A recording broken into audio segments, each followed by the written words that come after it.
Thank you. I love you. Just wanted to say that first. Thank you. I would like to understand your perspective on to what degree we are distinct from the vibrational frequencies of others.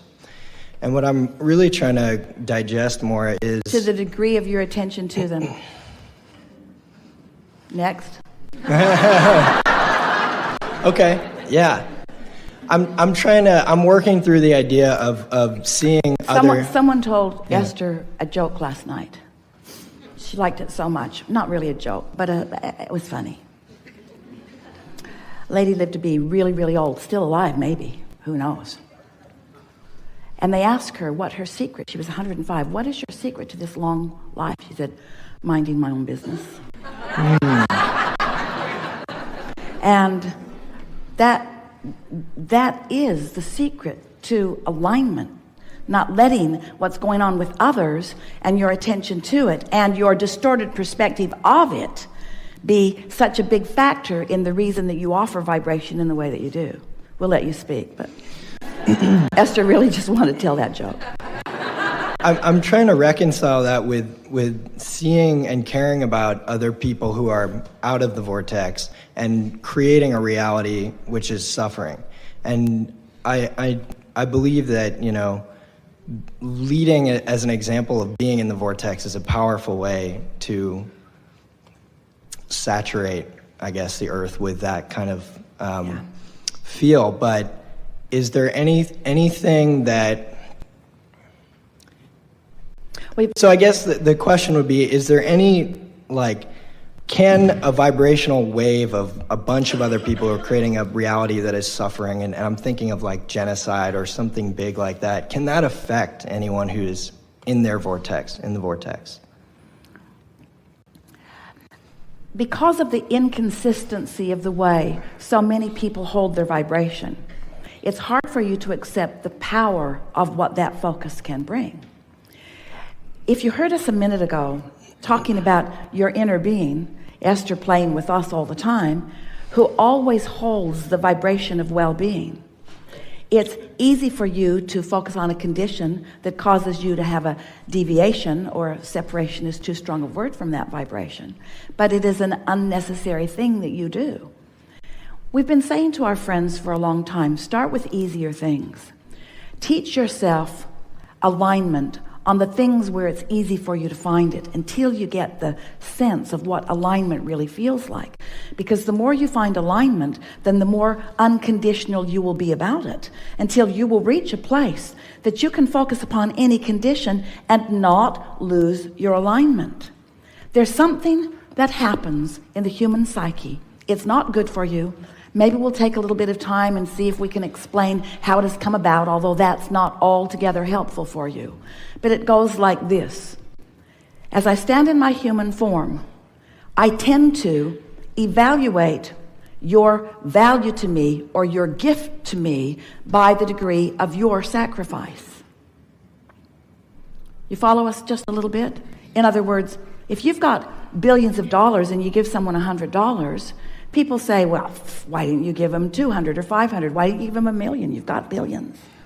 In other words, but if you sacrifice for it, then the gift somehow is more well received by humans, because they are not understanding, for the most part. You forgot to practice for a while your understanding of this infinite flow of resources and well-being. So there is this human sort of wanting to divide up this pie. You've got this finite pie that you think is the well-being, and it feels to so many like if that guy is getting more than his fair share of well-being, then he might deprive somebody else of some well-being. And from that flawed premise comes this sort of a repelling of the well-being that is flowing to everyone. So when you see a person who is suffering, or a group of people who are suffering, and you look from your vibrational place of alignment, you see, here's what you must do if you are to be of value to them, and if you are to stay in alignment with who you are. And unless you stay in alignment with who you are, you cannot be of value to them. If you're not connected to this stream, you've got nothing to flow. So The best way to understand is that as you are evaluating or sorting through the contrast, and you see something that you really do not like, some of that stuff will take you to your knees. It is so much that you do not want it. In the degree of knowing what you do not want, you are launching a equal rocket of desire. So by seeing their plight or their suffering, you are asking for their recovery or for their balance or for their well-being. You're launching this rocket, and source becomes a vibrational match to it. In other words, the suffering of the world has created a vibrational reality of such well-being and such proportion we can't even describe it. And it is from that balance of well-being that new ones are being born. But the ones who are here could benefit from this vibrational reality that you are all part of creating. But you've got to be in the vibrational vicinity of it, or you as an individual or as a part of mass consciousness do not realize it. You don't get to let it be part of your experience if you don't believe it, if you don't expect it, if you're not a vibrational match to it. You can't set your radio dial on 101 AM and hear what's being broadcast on 98.7 FM. In other words, the frequencies have to match up. So you can't have your frequency set on poverty in the world or suffering in the world and be part of the flow of the pure positive energy. But here's the thing. You see, source is flowing to all of you, to all of them. There is a river, a stream, a powerful flow of clarity and abundance and well-being going to all of them. The question is, why aren't they letting it in? How is it that they've come to practice thoughts that hold them in a vibrational frequency? And you kind of ought to know that you're practicing thoughts that hold you in that frequency, because these thoughts that are holding you apart from the frequency of alignment feel so awful when you think them, you see. And so the best that you can do for anyone is to thrive in every way you can.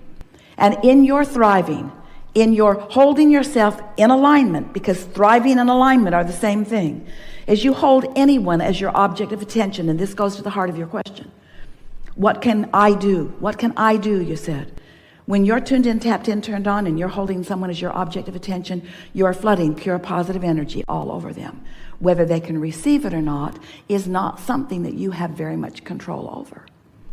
And they're going to look at you and they're going to say, but you're happy and I'm not. I need you to understand my plight. Otherwise, you can't help me. And you want to say, if I understand your plight, I will be a vibrational part of your plight, and then for sure I can't help you. But they don't want you to be over there thriving. They want you to be over there suffering with them, because it's all they know. They're not sucking you in because they don't care about you. They're sucking you in because that's the momentum of what they've got going on.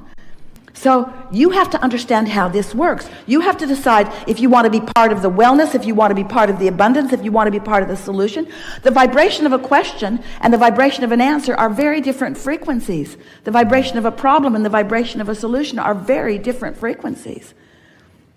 So when you tune yourself by focusing upon things that make it easy for you to align, going as general as you need to go in order to align, and then tune into who you really are, and then hold someone as your object of attention. It is our promise to you that if you can hold someone who you formerly saw as suffering as your object of attention, and you've practiced so well that you see them as thriving. That's what Jesus did. As you stood before him dripping your illness, he saw not your illness. He looked at you and he knew your well-being, and he knew it so powerfully and so clearly that your illness simply could not abide in his vibration. That's why he said, go forth and tell no one. Don't go home and talk about it. You'll talk yourself right back in to the frequency that was disallowing the wellness to begin with, you see. So it feels harsh to you when we say mind your own business. But what we really mean is tend to your own frequency, and then tend to your own frequency, and then. And you'll reach the place where you'll be so consistently filled with this stream of replenishing well-being. No depletion happening, just flowing through you, flowing through you, flowing through you. That when you see someone not allowing it, it won't upset your apple cart. It won't throw you off your game. You will be able to know their wellness even in their demonstration of their not wellness, because you know how it works, you see. It's like not one of you stands in front of your faucet. Beautiful faucets in this hotel. Esther was just enjoying them so much. And not one of you stands before your faucet when it's turned off and says, oh,